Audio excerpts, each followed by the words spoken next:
Does your mower leave clippings all over the lawn? If so, you might need a new fan. The fan mounts just above the blade on the underside of your mower. The fan produces air movement to keep the clippings moving, which helps to throw them into the bag or keep them suspended so they can be properly mulched. The fan will wear down over time from typical use. It will wear down much faster if the mower is routinely used in a dusty environment. The fan can be broken by debris, such as rocks, or if a toy or sprinkler head is accidentally run over. The fan should be periodically inspected to make sure it is in good condition.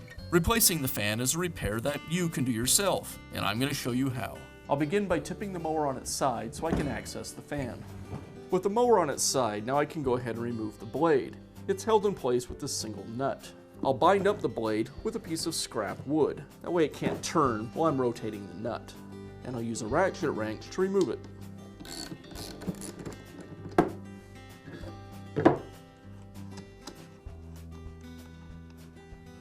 There's a metal spacer,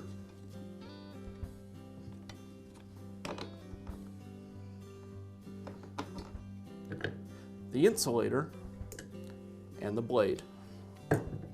The fan simply slides onto the motor spindle, so removing it, you can just pull it straight off.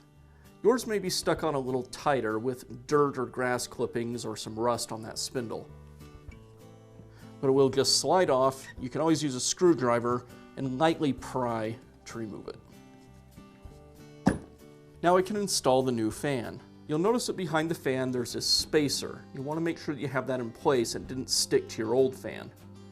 The hub on the spacer goes against the motor. Then I slide the fan in place,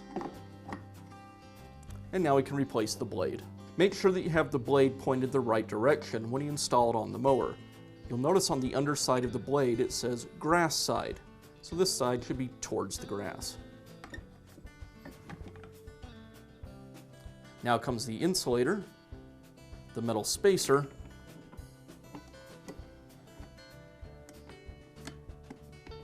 and I secure it all with the nut.